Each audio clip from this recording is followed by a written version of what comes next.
Getting closer to the first proper turn, I step it up again because I want to be able to pick my own line. I don't want to get caught in traffic.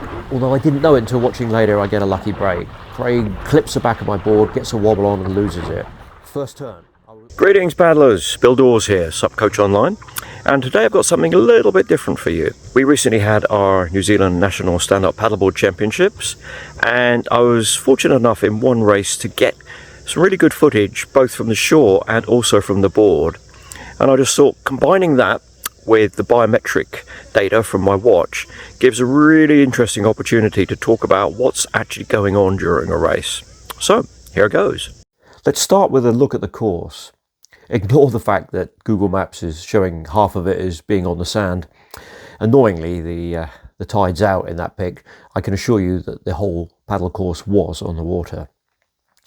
So from the start, it's a straight paddle out to a hook to take the pack around to the right.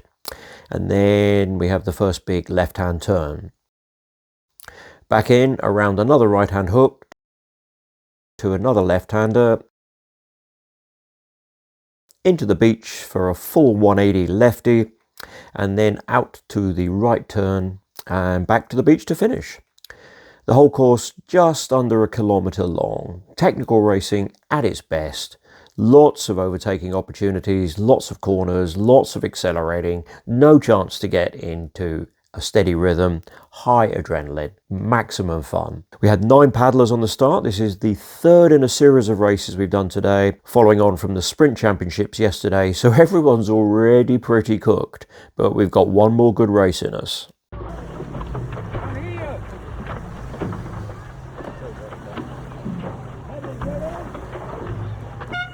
And we're off. Okay, nothing too flash from my start, just trying to keep everything smooth and efficient, up and paddling.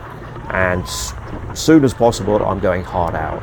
I know I can run at a higher cadence during this first minute or two when my anaerobic energy systems are firing. So I'm already up to nearly sort of 70 strokes a minute and accelerating rapidly. I want to get out, quick out the blocks and out of traffic.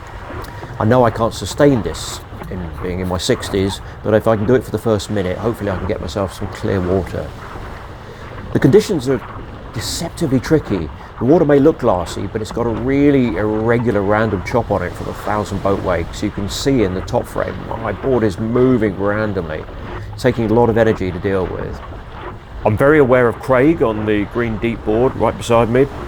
He's at least 30 years younger than me. He's fit and he's in high cadence mode. He's pushing me hard. Okay, after the first minute or so, I'm settled down to around about 60 strokes a minute, just under kind of a 9 kilometre an hour pace or thereabouts. Heart rate's still climbing. I'm already up around threshold level and there's a lot more race to go yet. Okay, let's just slow things down for a minute while the fleet make their way out to the first big corner. Just want to explain that what you're seeing here is a heat in our New Zealand Challenger Fleet Technical Racing Championships. So these are club level races as opposed to our Elite Championship Fleet. Just in case you're wondering why you're not seeing super slick pivot turns and really high cadence paddling. But I can assure you that everyone out there is giving it 100% and having a great time. Okay, let's get back into it. Getting closer to the first proper turn, I step it up again because I want to be able to pick my own line. I don't want to get caught in traffic. Although I didn't know it until watching later, I get a lucky break. Craig clips the back of my board, gets a wobble on and loses it. First turn, I was just about to step back when I felt the paddle on my board behind me, so I played safe, stood still and just pulled a regular crossbow. Calvin from Canada slips through with a much better turn than mine. He's on a borrowed inflatable and he's really showing that quality inflatables are absolutely on the pace. But I'm happy to let him lead for a bit. You can't win a race in the first couple of minutes, but you can certainly lose it. Especially as an older paddler, I've learned the hard way that energy management is everything in a race for us modern youngsters. And it's become a major theme in my coaching of paddlers over 40. We can't just keep throwing petrol in the engine, we've got to be smart. I'm just really working on relaxing, getting my breathing smooth and regular, and just holding pace with Calvin. We're cruising at just 9 kilometers an hour, a bit more, matching stroke for stroke. Okay, we're 2 minutes into the race now. Body's largely in aerobic mode. But right now, I'm feeling comfortable, feeling good, planning the rest of the race before I cross the red line and my ability to think starts degrading. And I do need to get past Calvin. That's extremely important. Not because I have anything against Canadians, they're fine people, nor is there any shame in being beaten by a quality inflatable board. But the problem is it's actually my inflatable. I lent it to Calvin so he could do the competition. It would be ironic to be beaten by my own board. That won't do. So I've got a plan. I'm going to make my move on the next leg. I track Calvin into the turn. I put the brakes on slightly so I can get at the inside line. I take a very quick glance back to check there's no one close, and sure enough, it's just the two of us. Okay, time to make the move. Heart rate is fully red zone now. I don't have any extra cadence in me, so I just turn up the power setting all the way to 11. Deeper strokes, really cranking. Speed rises quickly and I push off to the left. Heart rate's rising rapidly. If I don't get him on this leg, I've blown it. I won't have anything left in the tank after this. Unfortunately, at this point, our shore-based videographer gets distracted by something and we lose the view for a few seconds.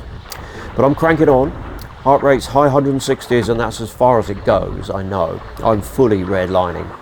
But I'm hitting nearly 10.5 kilometers an hour and I make my move on Calvin. I swoop past him and get the inside line on the buoy.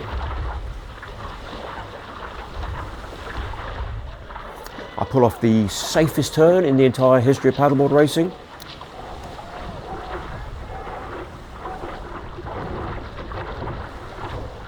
Yeah, I am very much up in the red zone now. Heart rate is way above threshold.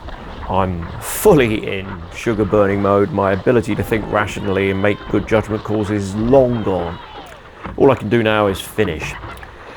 I try to drop the pace a bit up this leg so as to try and get my heart rate down, but Calvin is still right there. And yeah, I do manage to drop it a couple of beats, but it's still very much red line.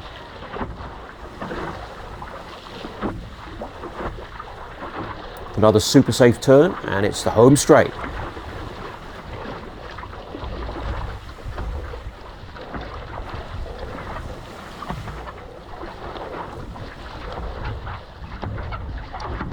I got finish line fever and I'd actually forgotten all about Calvin. It was only when everyone on the beach started yelling encouragement and I realised how close he was.